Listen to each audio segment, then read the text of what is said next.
Bien, la clase de hoy día entonces lleva por título Adaptaciones al ambiente acuático, talófitos.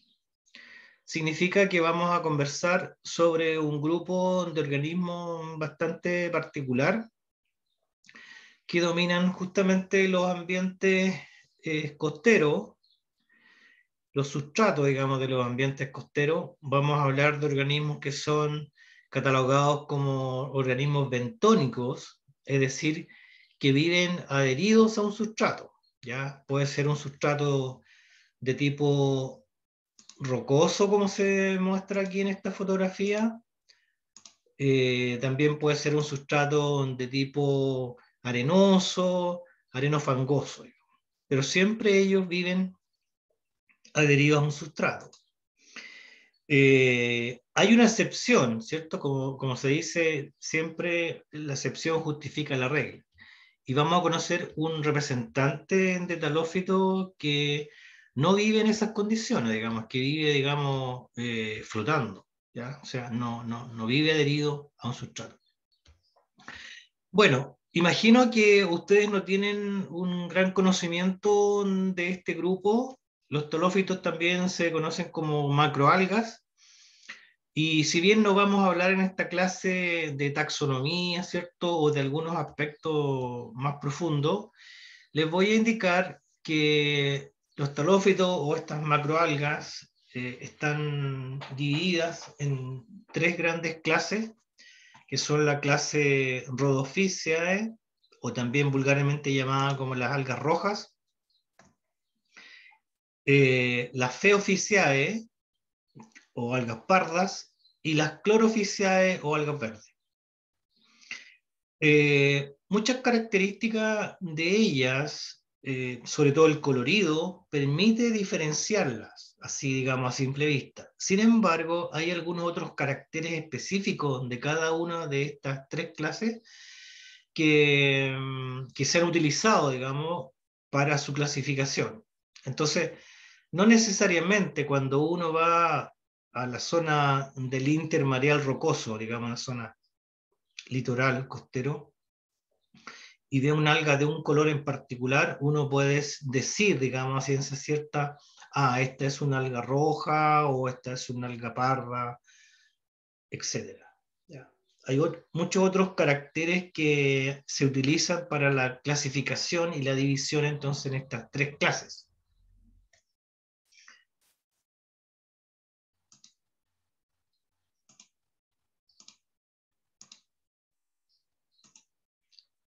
Los talófitos, entonces, estas macroalgas, habitan, habitan lo que se llama la zona del litoral rocoso. Vamos a ver que este litoral rocoso a su vez está subdividido en varios estratos dependiendo del efecto mareal. No olviden de que el mar, ¿cierto?, tiene una marea, presenta una marea, ¿cierto?, que es una subida de agua y una bajada de agua de forma periódica durante el día. De hecho, ese fenómeno en sí genera cierto estrés sobre estos organismos, dado que como tales, ¿cierto? Como organismos que viven inmersos en el agua, se ven entonces afectados en un momento dado porque la marea baja y quedan entonces algunos organismos, algunos representantes de ellos, digamos, al descubierto, enfrentando, por ejemplo, mayores dosis de radiación solar, la desecación, ¿cierto? Porque hay una pérdida de agua, pero que es compensada posteriormente cuando nuevamente la marea sube.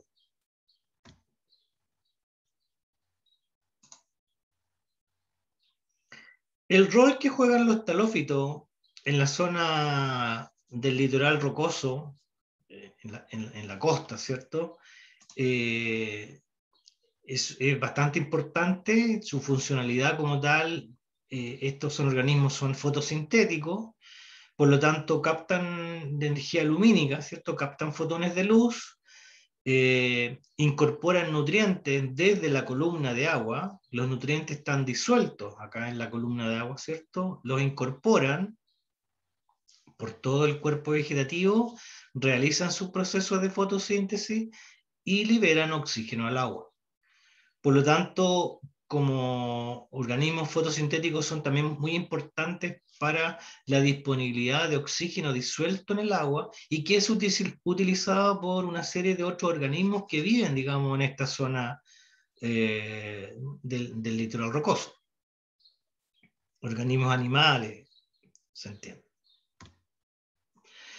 Los talófitos presentan ciertas interacciones entre ellas, ¿cierto? Y también con otros organismos. Entonces, por ejemplo, uno puede encontrar cierto epifitismo, ¿cierto? Como bacterias epífitas, hongos, otras macroalgas, ¿cierto?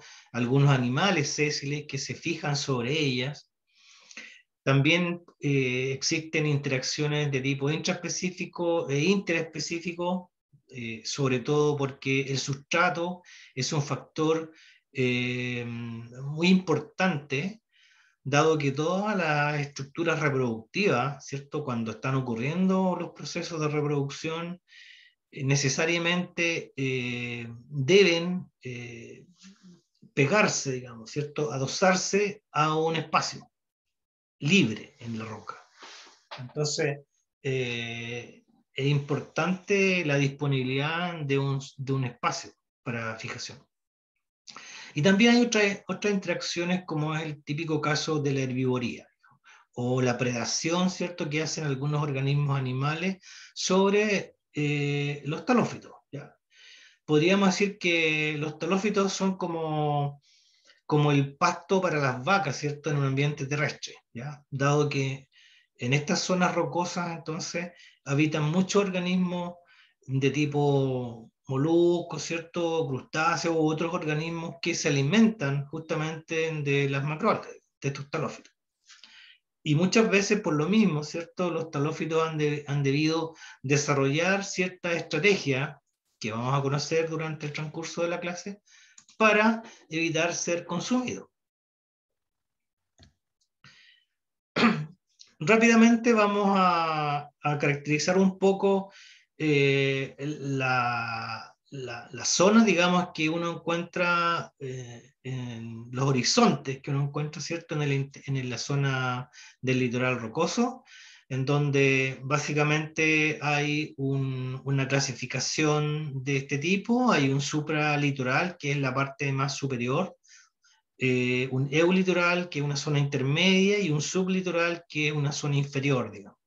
Y esto a su vez tiene una subclasificación en donde se entiende a la zona supralitoral como la zona de salpicaduras, la zona del eulitoral como la zona intermareal y la zona sublitoral como la zona sumergida.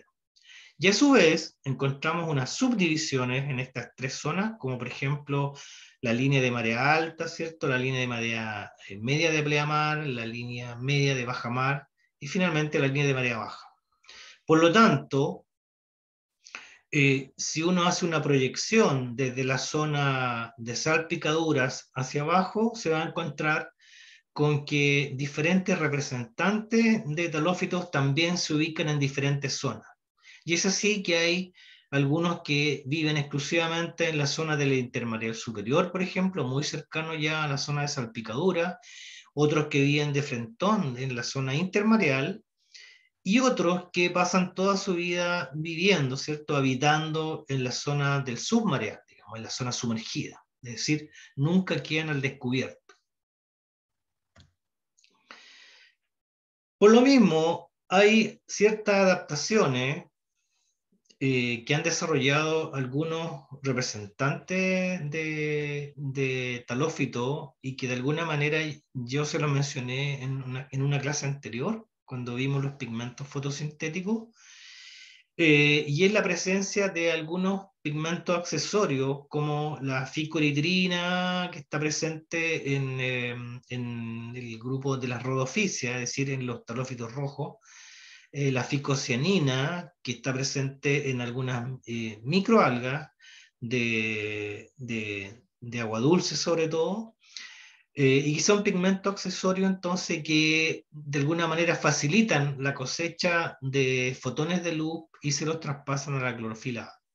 Entonces, si vemos acá la gráfica de absorción de los pigmentos, eh, vemos que la ficuritrina, que es esta línea roja, tiene un pico de absorción más o menos como a los 550 nanómetros, y luego tiene variaciones de absorción a menos nanómetros, por lo tanto la coloración, lo que reflejan, digamos, ¿cierto?, es toda la fracción del color rojo, ¿ya? Y eso hace que existan algunas algas del grupo de las rojas, justamente, que habitan la zona submareal, es decir, que siempre viven bajo agua y que presentan justamente una tonalidad muy roja, una tonalidad roja intensa, por la gran cantidad de ficuritrina que tienen, ¿cierto? A diferencia de representantes del mismo grupo, es decir, de la clase Rhodophyceae, de los talófitos rojos, pero que viven en la zona intermareal superior, que presentan una tonalidad más bien verde parduzca. ¿Por qué? Porque acá arriba, ¿cierto? Ellas están recibiendo fotones de luz sin problema. Por lo tanto, no necesitan tener tanta ficuritrina como aquellas que viven siempre, digamos, bajo agua. De hecho, este representante, que corresponde a un género que se llama Gigartina, habita más o menos a una profundidad de 20 a 30 metros. ¿Ya? Bien, como la clase trata de conocer ciertas adaptaciones al ambiente acuático por parte de estos talófitos, una de las primeras adaptaciones tiene que ver con enfrentar esta dinámica del agua. Ustedes saben que la zona litoral rocosa es una zona, digamos, de alto impacto por el oleaje. Es decir, hay una gran dinámica del agua. Es decir, en otras palabras, las olas, ¿cierto?, están rompiendo constantemente en el roquerío. Y para eso, entonces, los talófitos, sobre todo los talófitos de mayor tamaño, han desarrollado ciertas adaptaciones que tienen que ver con la flexibilidad, con su flexibilidad, digamos, la flexibilidad del cuerpo vegetativo. Entonces, en este esquema se puede ver como un representante X de un talófito que está aquí en un momento dado de una zona de aguas calmas, ¿cierto? Cuando viene el oleaje o cuando hay una corriente fuerte, se dobla fácilmente. Tiene esta capacidad de doblarse, porque en caso contrario, si esta fuera una estructura rígida, simplemente cuando viene la ola, el impacto, digamos, ¿cierto?, de la ola, esta estructura se quebraría. Por lo tanto, una de las adaptaciones más generalizadas que tienen estos organismos para la vida en estos ambientes es justamente la flexibilidad que presentan. Por lo tanto, cuando uno observa diferentes zonas del litoral rocoso y va, digamos, hacia zonas donde se encuentra el intermareal superior, ¿cierto? Esta es como una zona de salpicaduras acá. Mayoritariamente nos encontramos con representantes que son de tamaño pequeño, ¿ya? Porque justamente en estos ambientes de pozas intermareales, ¿cierto?, que se llaman así, estas pozas intermareales, el agua, tiene una escasa dinámica, ¿ya? Por lo tanto, los organismos que están habitando acá son de tamaño pequeño, ¿cierto?, porque no tienen ningún problema. Y es así como uno encuentra entonces representantes de tipo laminar, ¿cierto? Como por ejemplo el luche verde o la misma mazaela, que es la luga, ¿cierto? Que son dos representantes de talófitos que mayoritariamente uno los encuentra ubicados en la zona del intermareal superior.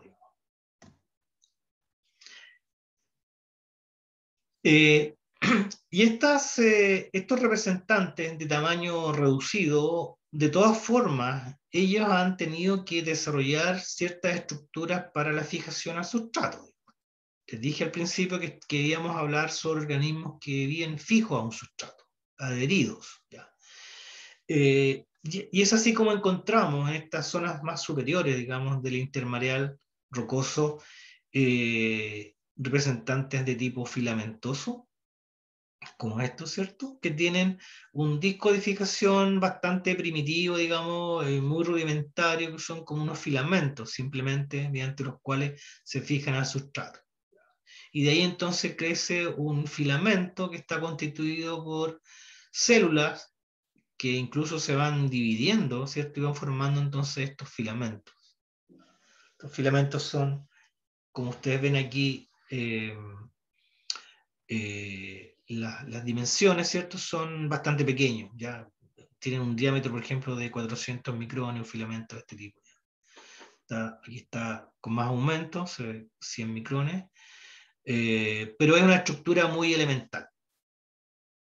Y no necesitan, digamos, un disco de adhesión mucho más robusto porque las condiciones de agua ahí son bastante cálidas. Podemos encontrar otros representantes que viven en estas pozas intermareales, que son también con hábitos filamentosos, son como filamentos, pero estos filamentos son como filamentos huecos. Y dentro entonces son como tubos. Y dentro de este tubo se encuentra aire, ¿ya? De hecho, este talófito se llama Enteromorpha intestinali, eh, ya que tiene justamente un aspecto como de un intestino. Bueno, en el intermareal rocoso, y debido a la dinámica del agua, hay zonas también subdivididas, digamos, clasificadas como la zona del intermareal expuesto, ¿cierto? Que serían las zonas donde las rocas están más hacia adentro en el mar, versus un intermareal protegido, ¿ya? Es decir, en donde el embate de la ola es menor, dado que hay todo un frente de rocas que va disminuyendo esta dinámica hasta llegar a las zonas más interiores. Entonces, también existen organismos del tipo talófito que se van a encontrar ubicados justamente en la zona del intermareal expuesto, ¿cierto? Versus otros que se van a encontrar en las zonas del intermareal protegido y que van a tener justamente características diferentes respecto a su morfología y sus adaptaciones para fijarse a esos diferentes tipos de ambiente.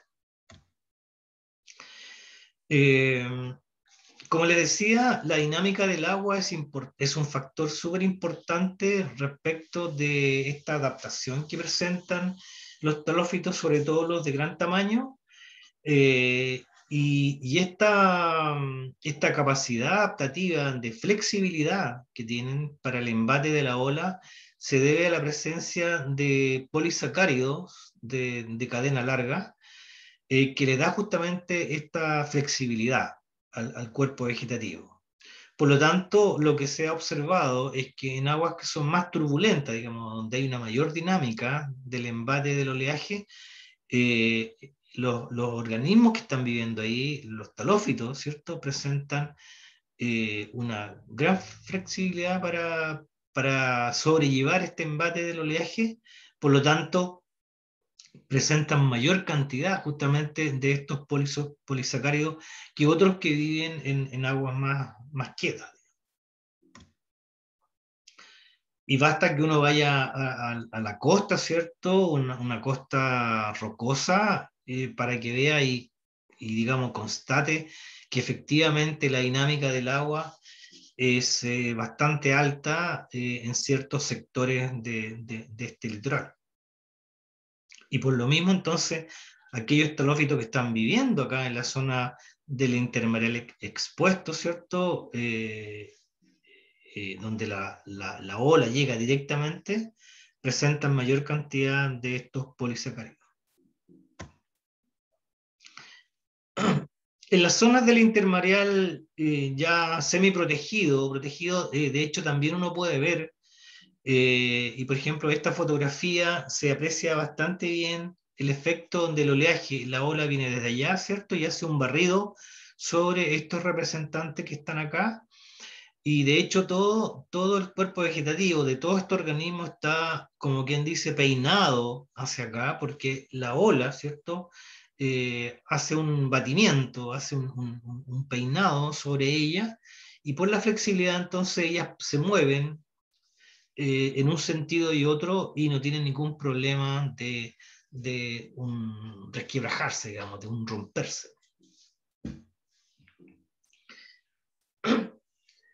Y es así que hay algunos representantes que viven en la zona intermareal expuesta que, si bien no tienen un gran desarrollo del cuerpo vegetativo, sí presentan unos grandes y robustos discos de fijación, ¿ya?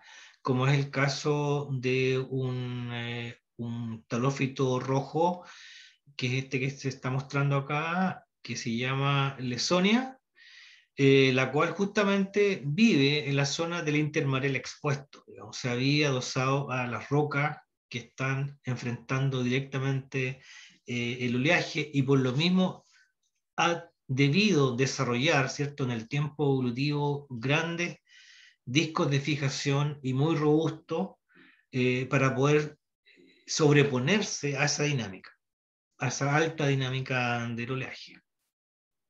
Sin embargo, si ustedes se fijan, si se fijan acá, este disco tiene ciertas perforaciones, que es producto del ataque de algunos moluscos, ¿cierto?, que van a consumir justamente los discos porque son áreas más proteínicas. Y eso genera entonces un debilitamiento del disco, y hace que, a pesar de que es un disco muy robusto, muy grande en relación al desarrollo del cuerpo vegetativo, eh, lo desprendan, digamos, ¿ya? Sobre todo después de un gran, por ejemplo, de un gran temporal, donde hay un aumento incluso de la dinámica del agua y hay vientos fuertes, entonces se desprenden algunos talófitos que, aún teniendo un gran desarrollo de su discoificación, han sido atacados, ¿cierto?, por herbívoros, y entonces están más débiles y fácilmente son desprendidos. Y uno puede encontrarlo entonces varados posteriormente al temporal en la playa, digamos, en la arena. Otros talófitos que viven en la zona intermareal, digamos, casi media y baja, corresponde a un talófito pardo, que es el famoso cochayuyo, Durbilia antártica, y uno ve entonces a estos organismos en grandes poblaciones adheridos a la roca, e incluso uno puede observar las frondas, ¿ya? Que vendrían siendo también llamadas los filoides, digamos, ¿ya? Flotando en el agua. Básicamente, este organismo talófito, el cochayuyo, tiene un disco de fijación que es un disco más chico que les mostraba del Lesonia. Tiene su disco entonces, un grampón también se llama, su cauloide, que es un cilindro, un eje, del cual comienza a subdividirse, ¿cierto? Y se empiezan a producir entonces una serie de láminas alargadas, ¿cierto?, que corresponde a lo que se llama el filoide, digamos, ¿ya? Esto vendría siendo no igual, digamos, ¿ya?, pero parecido a la estructura de un cormófito que veíamos nosotros en la clase anterior, ¿cierto?, en donde habría, en el caso de las plantas terrestres, habría una raíz, ¿cierto?, un tallo, ¿cierto? Y hoja. Pero acá, esta estructura, el disco de fijación, por favor, que les quede claro, solamente es una estructura de fijación, digamos. Los telófitos no absorben, digamos, nutrientes desde la roca, sino que la incorporación de nutrientes es desde el agua. Los nutrientes están disueltos en el agua. Aquí hay un detalle. Ahí está el disco de fijación, el crampón, ¿cierto? El cauloide, ¿cierto? Y todo el filoide. Y además tienen ciertas adaptaciones al ambiente acuático, este cochayuyo, que es que todo el filoide, digamos, toda esta fronda, ¿ya? Están flotando en el agua. Y esa flotabilidad en el agua está dada porque internamente, ¿cierto? Aquí hay unos cortes transversales de los filoides, ¿sí? Presentan unas cámaras con aire, digamos, unas cámaras aéreas. Por lo tanto, siempre nosotros vamos a encontrar los filoides, ¿cierto? Del cochayuyo flotando en el agua, ¿ya? Aunque la marea, por ejemplo, esté subiendo y esté tapando la zona de sujeción al sustrato, la zona de los grampones, las frondas, ¿cierto? Estos filoides siempre van a estar más arriba flotando, por esta adaptación que tienen los filoides de estas cámaras. Y es obvio que las tengan porque los filoides necesitan estar, digamos, en las capas más superficiales del agua para poder captar fotones de luz y hacer fotosíntesis. Otros representantes de algas pardas que tienen un mayor desarrollo del cuerpo vegetativo, les muestro aquí una fotografía. Estos se llaman, estas zonas, digamos, de gran cantidad de individuos se llaman bosques submareales, y son algas pardas, son representantes de un género que se llama Macrocystis pirífera, lo que se conoce vulgarmente como el güiro, el cual se adosa al sustrato, en el fondo, digamos, a varios metros de profundidad, y luego el cuerpo vegetativo crece en forma perpendicular a la superficie del agua, ¿ya? Justamente para ir buscando recibir de mejor manera fotones de luz para hacer su proceso fotosintético. Y en ese crecimiento vertical están ayudados por, bueno, en primer lugar, ¿cierto? Tienen un disco de adhesión que es diferente estructuralmente a lo que vimos en Lesonia o vimos en el Cochayuyo. Acá Macrocystis presenta unos especies de filamentos engrosados, muchos filamentos engrosados con los cuales se adhieren a una roca, que se llaman apterios, ¿ya? Apterios. Y luego crecen entonces en forma perpendicular a la superficie, ayudados por una estructura que están ubicadas en las bases de cada una de las frondas y que se llaman aerocistos.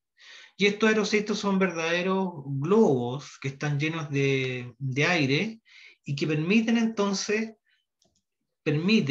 que el cauloide, digamos, ¿cierto? Que está aportando a los filoides, se vaya directamente en forma perpendicular a la superficie, por la gran cantidad de estos aerocistos que presentan en las bases de los filoides. Profe, ¿Ya? en Dígame. caso de la... Ay, profe, ¿Ya?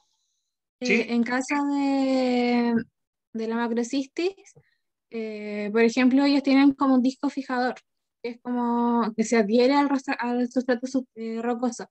pero por ejemplo, si no tienen como el sustrato, no está como adecuado, la macrocystis puede ir como flotando y puede adherirse al disco que sea como que cumpla con las condiciones que ella necesita, porque igual la macrocystis siempre está en diversos lugares como del océano, no están solo en Claro, el intermareal.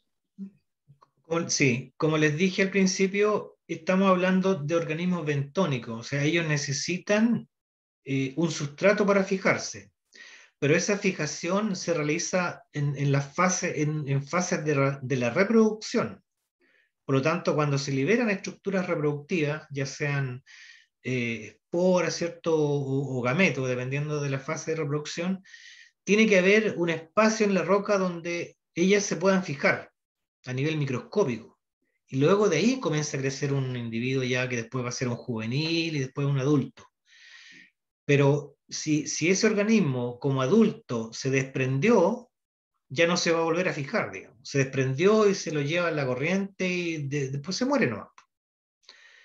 Excepto, y por eso que les mostraba ahora esta fotografía, excepto este representante de alga parda, de un talófito pardo, que se llama Sargassum, el cual es el único, por eso yo le dije que había una excepción, es el único organismo representante de las macroalgas que vive flotando en la superficie del mar, ¿ya? Que no se adhiere a un sustrato. Y esta flotación se debe también a la presencia de una gran cantidad de aerocistos que tiene, que acá en este caso tiene una forma un poco más esférica, tiene muchos de estos aerocistos, que son justamente estructuras desarrolladas, ¿cierto?, a través del tiempo evolutivo para permitirles la flotación. Este es el único individuo que no vive fijo a un sustrato, ¿ya? Es la excepción de la regla. Y justamente Sargassum en el último tiempo, ahí se ve una fotografía, ¿cierto? Con una buena cámara, me imagino que esto fue una GoPro, en donde se aprecia la parte aérea, ¿cierto? Sobre la superficie del agua y también la parte subacuática, digamos. Y ahí se ven entonces los aerocistos, muchos aerocistos por todos lados, que permiten que este individuo, ¿cierto? Flote en la columna de agua. ¿Y dónde flotan esto? Y forman grandes comunidades, grandes extensiones, justamente en el Atlántico Norte. Se llama una zona, históricamente se ha llamado, ¿cierto?, el Mar de los Sargazos. Y en esta zona entonces del Atlántico Norte, hay grandes extensiones de este talófito pardo flotando en la superficie del agua. Grandes extensiones. Y en el último tiempo, y por eso quiero mostrarle esto, en el último tiempo, con mayor frecuencia, debido digamos, a este fenómeno del cambio climático, que han cambiado los vientos, han cambiado las corrientes, muchas veces, en algunos casos, van cambiando, el sargassum, digamos, se ha ido corriendo, podríamos decirlo así, llevado, ¿cierto?, por el oleaje, por la dinámica del agua, hacia las costas. En este caso aquí una fotografía de unas playas de Cancún, ¿cierto?, en la zona de México, en donde hay lo que se llama arribazones de sargazo. Entonces la playa queda cubierta de esta alga y se genera un problema bastante importante para todo lo que es la industria turística, porque no es bonito llegar a veranear, ¿cierto?, a una playa en Cancún y que se encuentre, en vez de arena blanca, se encuentre con toda esta gran cantidad de materia, digamos, en descomposición, porque toda esta alga que llega después de la playa comienza, digamos, a descomponerse. Ya, eso es como lo típico, digamos, que un alga se suelta, en este caso no se ha soltado, sino que llegó, digamos, por las corrientes a la costa, pero cuando un alga se suelta normalmente se desprende del sustrato y después y queda varada en la playa, en la arena, o en una roca, ¿cierto?, encima de la roca, el alga se muere, digamos, y comienza a descomponerse. Entonces se generan malos olores porque hay desprendimiento de gas y todas esas cosas. Entonces es un problema bastante importante que ocurre en algunas zonas turísticas, sobre todo del Atlántico.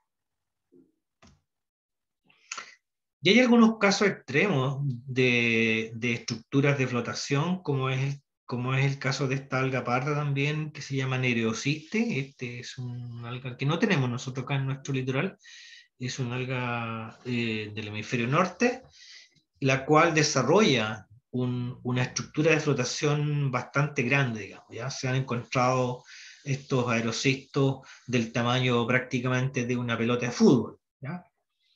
Y que permite entonces que si bien son algas de tamaño no tan grande como un macrocisti o cierto como una durbilia, permite que esté en las zonas de media agua, digamos, estén de esta forma vertical en la columna.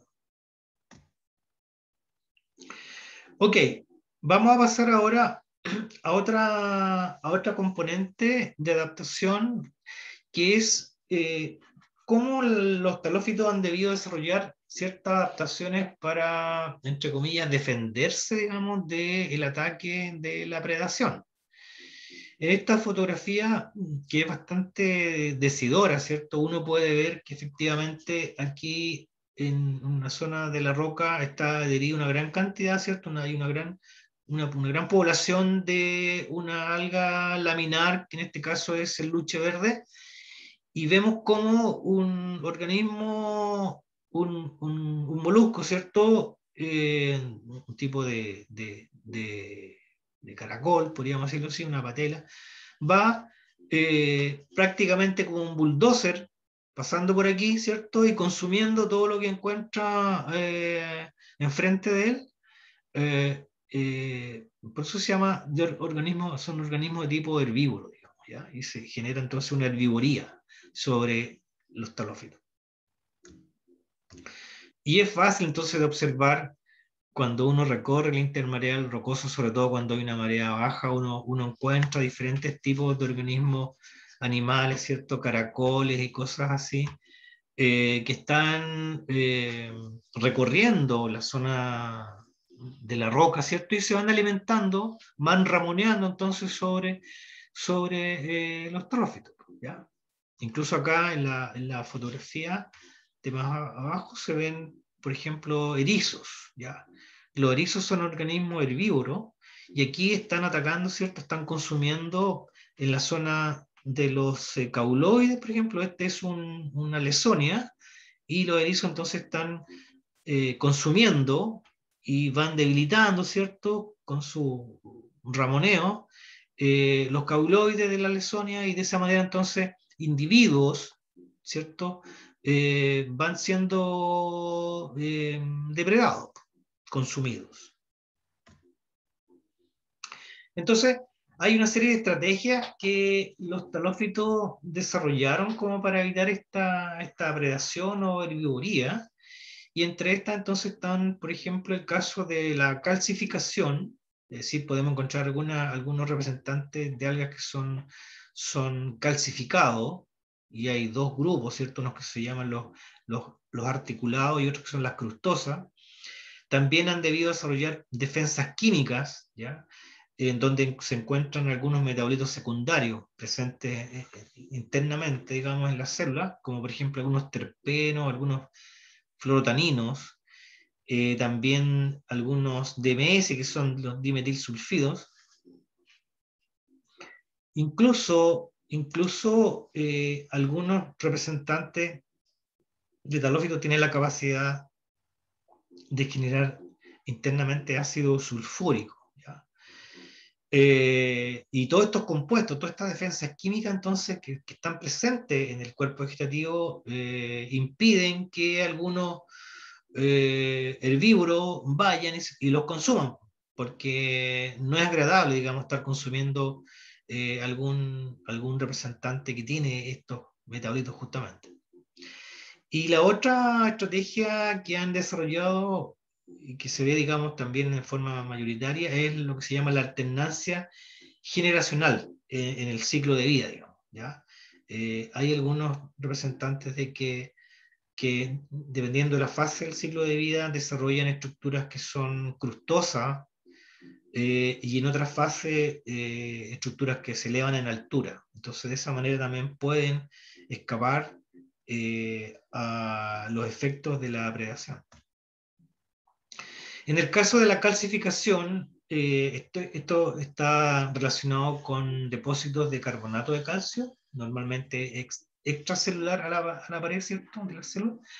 Y hay entonces algunos representantes, como el caso de las coralináceas, ¿cierto?, y otros órdenes como las nemaliales, que dependiendo de cómo precipita el carbonato de calcio en sus cristales, ¿cierto?, presentan una envoltura externa rígida, podríamos decir así.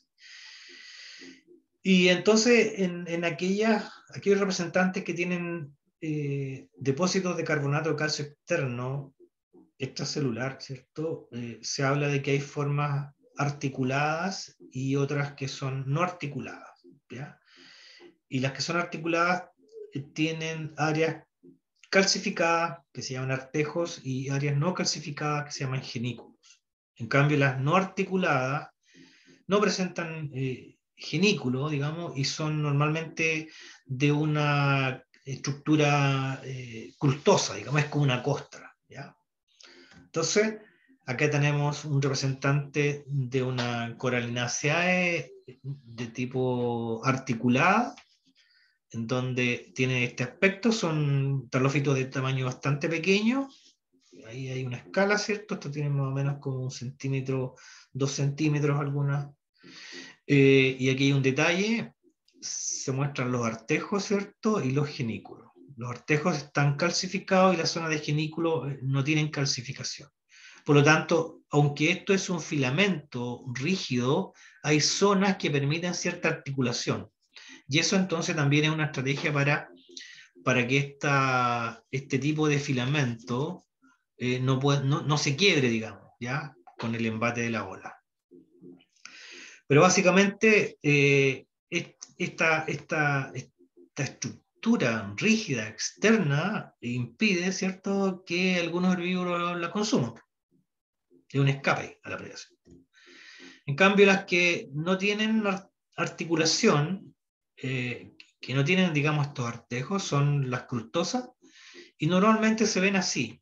Me imagino que alguna vez ustedes han caminado por las rocas de un intermareal y se han encontrado con rocas que tienen como un colorido medio rosado, y esa tonalidad rosada responde justamente a los hábitos crustosos de algunos representantes del género, por ejemplo, Litophyllum o Litotamion, que son talófitos rojos, pero que tienen hábito crustoso, digamos, ¿ya?, como un escape de la predación. Entonces, aunque aquí vemos algunos herbívoros paseándose por aquí entre medio, no le afecta mayormente a estos que tienen estos hábitos crustosos, digamos, que son costras. Ahí también se puede ver, digamos, estas tonalidades de estas costras. Y acá vemos entonces un representante de Lesonia, esta es una zona intermareal expuesta, y se ven entonces algunos organismos animales como chitones, ¿cierto?, que andan paseándose por aquí buscando algún tipo de ramoneo, pero que mayormente no le afecta, digamos, a estos representantes que tienen esos hábitos crustosos, por los depósitos de carbonato. Acá les muestro a Desmarestia ligulata, un representante talófito pardo que tiene la capacidad de producir ácido sulfúrico, ¿ya? Por lo tanto, no es muy apetecida, digamos, por los herbívoros para consumir. Citosiphon loventaria también es un talófito pardo de tamaño relativamente pequeño, 10 a 12 centímetros es la longitud que pueden presentar. Y entonces en sus ciclos de vida presentan fases que son también con hábitos crustosos, y eso impide que en un momento dado del año, ¿cierto?, sean consumidos por los herbívoros. Acá hay otra que también tiene más o menos estrategia. Petalonia fascia también es un representante de talófito pardo que tiene una fase del ciclo de vida que es crustoso, ¿ya?, que corresponde justamente a las fases gametofíticas, ¿ya?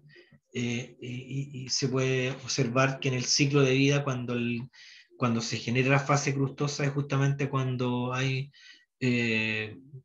alta temperatura y fotoperiodo largo. En cambio, cuando está la fase erecta, digamos, es cuando en el ciclo de vida, digamos, del ambiente hay una baja temperatura ambiental y los fotoperiodos son cortos. Entonces también esas alternancias generacionales le ayudan a ellas a escapar, digamos, en momentos del año, ¿cierto?, a la predación.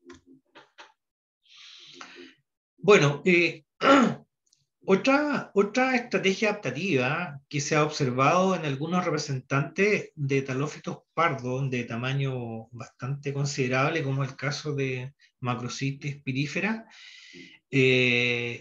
ya que estos alcanzan fácilmente 20, 30, 40 metros de longitud, es que los cauloides, ¿cierto? Estos individuos se dividen, ¿cierto?, en un rizoide, cauloide y filoide, que también se interpreta como un disco, un estipe y una fronda, ¿cierto? Han desarrollado internamente digamos, estructuras que le permiten la conducción de nutrientes, digamos, ya a través del cauloide. Y además tienen algunos otros componentes, como fucoidina, por ejemplo, que son hidratos de carbono, que de alguna manera impermeabilizan los talos, estas estructuras, cuando quedan, digamos, expuestos a la marea baja. Y es típico, digamos, que uno de repente encuentra un trozo que se ha liberado, por ejemplo, ¿cierto?, un trozo de güiros botado en la playa, y lo va a tomar y se encuentra con una sustancia media mucilaginosa, digamos, ¿ya? Eso es fucoidina. Entonces, si nosotros hacemos un corte transversal por el cauloide, ¿cierto? Aquí por el cauloide de un Macrocystis, y nos vamos a la zona medular, vamos a encontrar un tipo de células bastante especiales que se llaman células en trompeta, ¿ya? O células trompeta. Y estas células trompeta entonces tienen una porción que es como un filamento, que es una hifa, y esa hifa entonces se van ensanchando en las terminaciones y se conectan con otro ensanchamiento de una célula contigua, y se forman entonces estas conexiones ensanchadas. Y ese aspecto entonces le da como de una trompeta, por eso se llaman células trompetas. Bueno, estas conexiones intercelulares son una especie de sistema de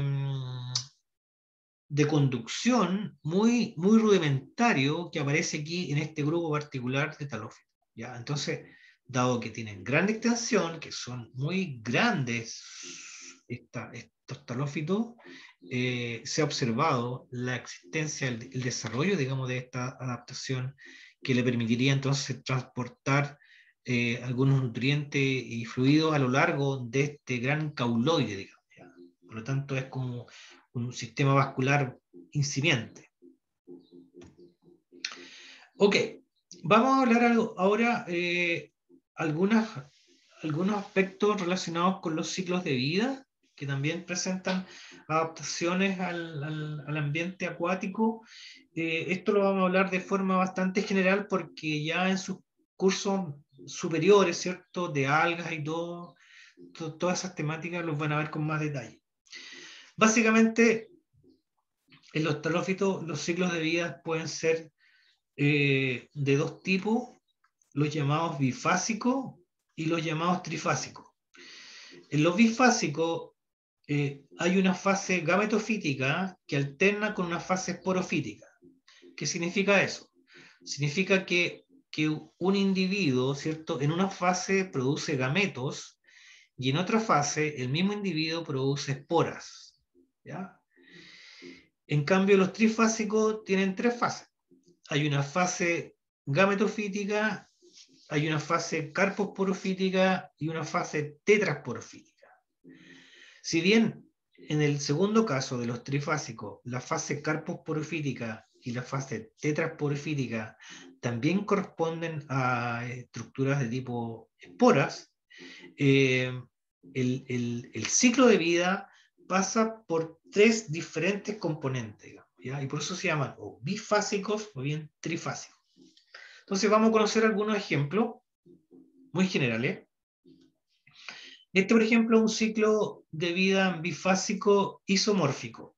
¿Ya? Significa que tanto el individuo en su fase gametofítica como en la fase esporofítica tienen la misma forma. ¿Ya? Entonces, este es luche verde. Hay gametofitos masculinos, gametofitos femeninos. ¿Ya? Significa que además son individuos dioicos, es decir, que tienen sexos separados. Y los gametofitos masculinos entonces van a producir en gametangios masculinos en un momento dado, en alguna parte, digamos, de la lámina, ¿cierto? Van a producir zoogametos, es decir, gametos que son flagelados, y el gametofito femenino va a producir también zoogametos femeninos, ¿ya? Se produce aquí en el agua, ¿cierto? Se liberan el agua los gametos y se produce una fecundación, que en este caso es una anisogamia porque los gametos femeninos son de mayor tamaño que, los masculinos, ¿ya? Se forma un plano cigoto, que es un cigoto, digamos, libre natante, que tiene flagelo, obviamente, y luego entonces se transforma en un cigoto, se pierden los flagelos, se transforma en un cigoto. Ese cigoto cae al sustrato, germina y comienza a originar entonces nuevamente una lámina que es la que está abajo, ¿cierto? Al final del dibujo, del esquema.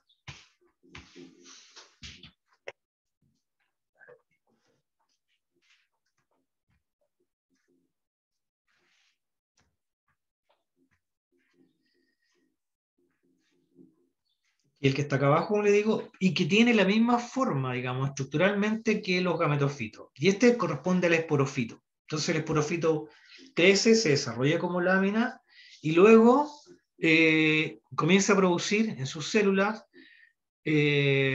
comienza a desarrollar zoósporas que son de tipo tetraflagelada, digamos, tienen 4 flagelos esta espora. Y esas esporas entonces caen al sustrato, o sea, se liberan al agua, ¿cierto? Caen al sustrato, se fijan en un sustrato, por eso yo le decía que el sustrato es muy importante en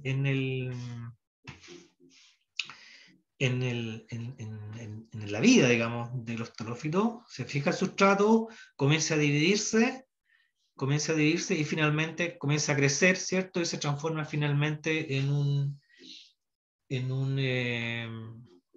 individuo adulto del tipo gametofito.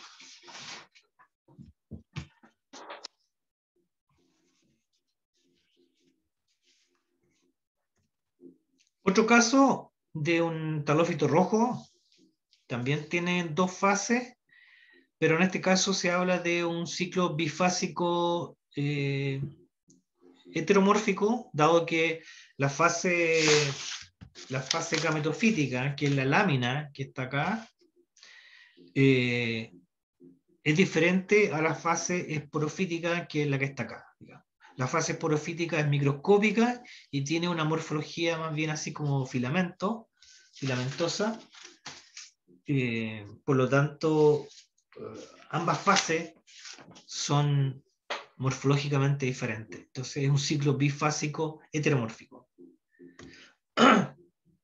Esta fase microscópica, que es la que está acá, filamentosa, es normalmente encontrada pegada a valvas vacías de molusco y se llama fase Conchoselli.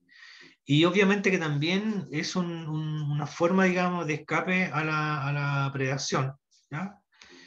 Este individuo, que corresponde a Piropia columbina, también conocido como el luche rojo, es un talófito laminar. A diferencia del luche verde, es un individuo monoico, o sea, significa también esto es una adaptación, digamos. Significa que el mismo individuo tiene la capacidad de generar gametos masculinos y gametos femeninos. ¿Ya? Entonces también es una adaptación.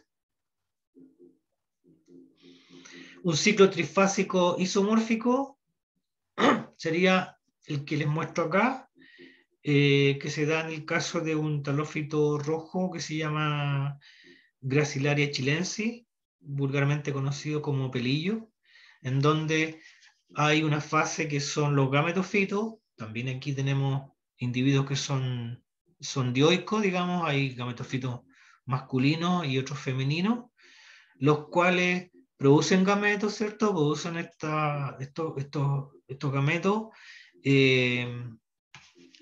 y se produce entonces una fecundación que produce una estructura que se llama cistocarpo. Y el cistocarpo produce una espora que se llaman carpósporas. Y esas carpósporas caen al sustrato y genera un individuo que se llama tetrasporofito. Y ese tetrasporofito produce otro tipo de espora. Bueno, ahí ocurre una meiosis, ¿cierto? Y se producen dentro de los tetrasporangios que están ubicados dentro del individuo, se producen tetrásporas, y esas tetrásporas entonces se liberan al agua y son las encargadas de producir nuevamente las plantas gametofíticas, ¿cierto? Ya sean masculinas o femeninas. Entonces, hay tres fases, digamos. Hay plantas que son gametofitos, que producen gametos, ¿cierto? Hay unas plantas que se llaman las plantas cistocárpicas, ¿ya? Los carposporofitos, y hay una tercera fase que es del tetrasporofito, que produce otro tipo de espora que son las tetrásporas. ¿Ya? Por eso que se habla de un ciclo de vida trifásico isomórfico, porque en ningún caso cambia la morfología del individuo. Y hay otros, no vamos a entrar al detalle, pero hay otros trifásicos, por ejemplo, que son heteromórficos, en donde una de las fases es diferente a las otras, por ejemplo. Entonces, eh, esto de los ciclos de vida, digamos, de las alternancias generacionales, es un tema que hay que estudiar con bastante ahínco, porque hay bastante diferencia, digamos, en los diferentes grupos de talófitos. Ya, para ir terminando, en las algas pardas también hay ciclos reproductivos, ¿cierto? Con alternancias generacionales, pero la mayoría tiene estructuras reproductivas que son relativamente simples. Se observan reproducciones de tipo asexual también o vegetativa, en donde encontramos fragmentación, o también la formación de mitósporas, ¿cierto? Y también formación de las llamadas meiósporas. En la fragmentación hay porciones, ¿cierto?, del cuerpo vegetativo que se desprenden. No se llama fragmentación. Y eso ocurre, típico, digamos, lo que ocurre en el sargazo. En el caso de las mitósporas, o también llamadas esporas neutras, se producen en unos esporangios, ¿ya?, que son de tipo plurilocular. Y las meiósporas, o también llamadas zoósporas o aplanósporas, porque tienen flagelos, ¿cierto? Pueden tener o no pueden tener flagelos, se generan en unas estructuras que se llaman meiosporangios, que son esporangios uniloculares. Entonces, adaptaciones dentro del grupo de las pardas tenemos respecto a las estructuras que van a producir justamente diferentes tipos de esporas. Y la reproducción sexual está dada por isogamia, anisogamia u ogamia, ¿cierto? Y los ciclos entonces que uno encuentra en los talófitos pardos se han definido como isogeneratae, heterogeneratae y ciclosporae, ¿ya? En el isogeneratae no hay o sea, hay una alternancia generacional de tipo isomórfica. En el heterogeneratae hay una alternancia de tipo heteromórfica de las generaciones en el ciclo, y en el ciclosporae no hay una alternancia generacional. Entonces, ejemplo, un ciclo de tipo Isogeneratae, Ectocarpus siliculoso, un talófito pardo de tamaño bastante pequeño, son bastante pequeñitos estos representantes de talófitos pardos, son filamentosos, y presentan entonces esporangios de tipo plurilocular y esporangios de tipo unilocular. ¿Ya? Entonces, en los uniloculares se producen digamos, se produce la meiosis, y en los pluriloculares se pueden producir zoosporas, ¿cierto?, en una fase del ciclo que es la fase diploide, o también se pueden producir gametos, ¿cierto?, masculinos y femeninos en la fase, digamos, gametofítica. Entonces va a depender del tipo de esporangio, el tipo de estructura reproductiva que se va a desarrollar. Este es un ciclo de tipo heterogeneratae, que es el típico ciclo de Macrocystis peripheral virus. Aquí tenemos el individuo adulto que está pegado en la roca, ¿cierto? Que es el que uno ve en la playa, que es el esporofito. O sea, el esporofito es el individuo adulto que uno ve pegado en las rocas. ¿Ya? Y el gametofito es el individuo microscópico, ¿ya? Que uno no lo ve, obviamente, porque es microscópico y que también está pegado en la roca. Por lo tanto, este es un ciclo de vida heterogeneratae, porque hay una fase que es macroscópica, ¿cierto?, el esporofito, y una fase que es microscópica, que son los gametofitos.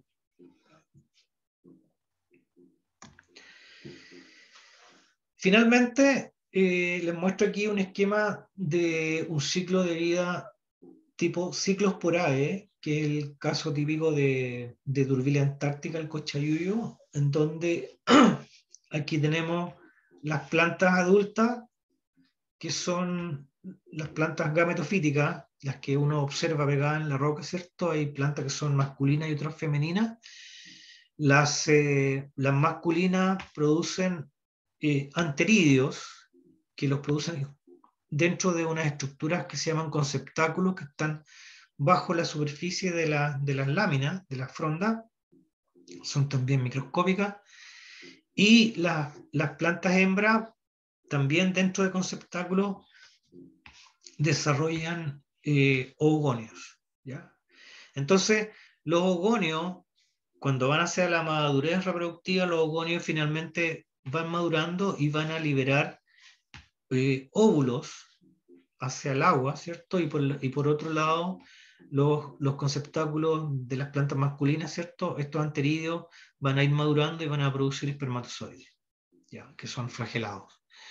Y entonces los liberan al agua y se produce una fecundación en el agua entre el óvulo, ¿cierto?, y el espermatozoide. Y rápidamente, digamos, se forma un cigoto, y el cigoto se fija al sustrato. Por eso es importante que haya un sustrato disponible, se fija y comienza a crecer. Y forma nuevamente entonces el individuo adulto que está pegado a la roca.